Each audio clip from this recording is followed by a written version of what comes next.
Alô, moçada! Nesse vídeo a gente vai falar sobre o vértice da parábola. Primeiro a gente fala da fórmula e aí vê a demonstração. Depois visualizaremos os pontos de máximo e mínimo, que são pontos cruciais para a resolução de problemas do cotidiano. E finalmente a gente dá uma passada aí e visualiza a imagem da função. Vamos nessa! Só lembra comigo aqui a fórmula. X do vértice menos b sobre 2a. E o y do vértice menos delta sobre 4a. Beleza? Então tá. De onde surge isso agora? Vamos fazer a demonstração. Olha aqui o vértice, nesse caso aqui o ponto mínimo da função, né? E a gente já falou em outro vídeo que a gente tem o eixo da parábola, né? O eixo de simetria aqui.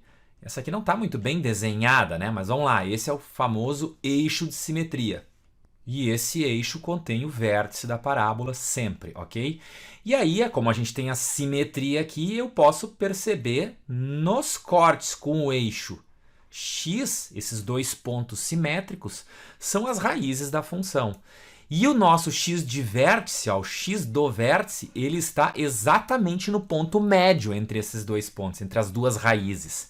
Pessoal, ponto médio é média, é só fazer a média aritmética. A gente tem x1 e x2 aqui.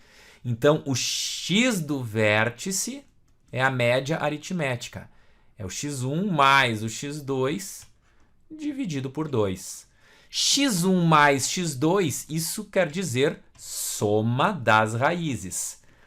Quando a gente aprendeu Bhaskara, qual é a fórmula da soma das raízes? Vou colocar a função aqui, ó, ax² mais bx mais c.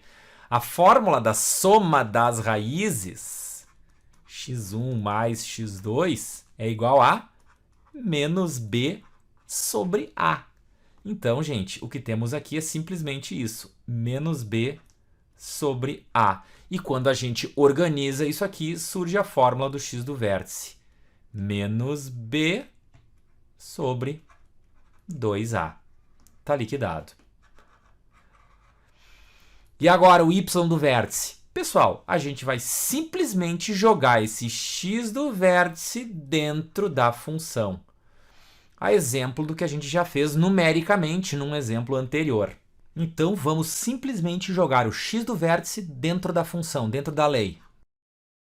Aqui vai ele. A que multiplica o x ao quadrado, né? Mais b que multiplica o valor do x e mais c. Então vamos organizar isso aí. Ó, a gente está fazendo f de x do vértice, né? A gente está jogando o x lá dentro. Aqui sobrou a que multiplica. O menos vai ficar positivo, né? Então aqui em cima vai ficar b². O 2a vai ficar 2a². Segue. Isso aqui vai ficar menos b², né? Porque é o menos b multiplicando o b.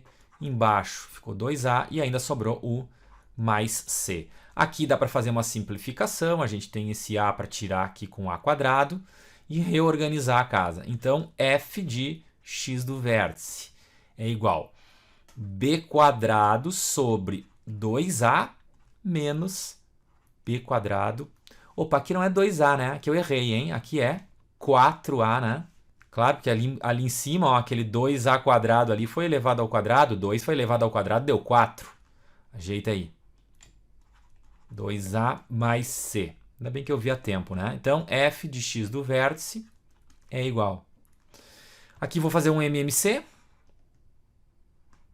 A coisa já está quase pronta, só para avisar. Sobrou b² menos 2b² mais 4a vezes c. Organizando isso aqui, ficou menos b² mais 4ac sobre 4a. f de x do vértice é igual. Vou colocar o menos em evidência aqui em cima e sobrará b² menos 4ac. Conhece isso? Conhece esse b² menos 4ac? f de x do vértice. F, isso é y. F é y. Isso é o y do vértice. Quanto deu? Olha ali. Menos delta, porque b² menos 4ac é o delta, né? Sobre 4a. Tá aí a fórmula do y do vértice. Então é isso, rapaziada, tá? Mas não esqueçam dessas duas fórmulas aí, por favor, x do vértice e y do vértice. Um detalhe aqui, ainda vamos frisar, né?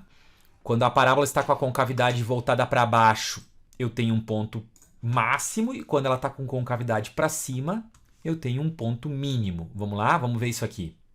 Olha aí para a estrutura, ó. Concavidade voltada para baixo, aqui está o vértice, e o y do vértice é justamente o chamado valor máximo dessa função. Ou seja, existe um x aqui que implica em um valor máximo de função. Quando a gente fala valor da função, a gente está falando y, ok? E esse é o chamado ponto de máximo, ou simplesmente ponto máximo. Esse é o caso para concavidade voltada para baixo, ok? Reparem também que a gente tem uma imagem nesse caso aqui, que vem lá do menos infinito, vamos colocar aqui o valor da imagem. A imagem vem lá do menos infinito até onde? Até esse valor y do vértice. Tá? Lembrando, né, pessoal, que imagem é y, então a gente pega os pontos amarelos da parábola ali, ó, e faz a projeção desses pontos aí pro eixo y, para enxergar a imagem, né? Ó, todos esses pontos a gente vai jogando pro eixo y, então eu fico com pontos no eixo y exatamente onde eu estou riscando ali agora, ó. Isso é justamente a imagem dessa função aí, tá legal? Vamos para o outro caso, então, quando a concavidade é voltada para cima. Olha só. Aí está, concavidade para cima. Reparem aqui no vértice. Tá? O y do vértice, ele agora é um valor mínimo. E esse ponto, que é o vértice, é o chamado ponto de mínimo, ou ponto mínimo. Existe um x aqui, que é o x do vértice, que implica nesse valor mínimo da função. E a imagem, como é que fica nesse caso? Vamos ver aqui. Olha só. Aqui a gente tem uma imagem que vai desse y do vértice aí, porque imagem é y, né? É uma imagem que vai desse y do vértice até onde? Até o mais infinito, porque a concavidade lá está voltada para cima, então ela vai rumo ao infinito positivo, né? Por isso, rumo ao mais infinito. Novamente, para visualizar a imagem, é só projetar os pontos da função sobre o eixo y, né? Projeta os pontos da função sobre o eixo y, inclusive o vértice aqui, ó, projeta ele sobre o eixo y, todos os pontos da função, vai projetando eles para o eixo y. Vocês acabam tendo essa marcação aqui que eu estou fazendo agora, ó, no eixo y, certo? Essa marcação vai do y do vértice ao mais infinito e representa a imagem da função. Valeu, rapaziada! Até mais!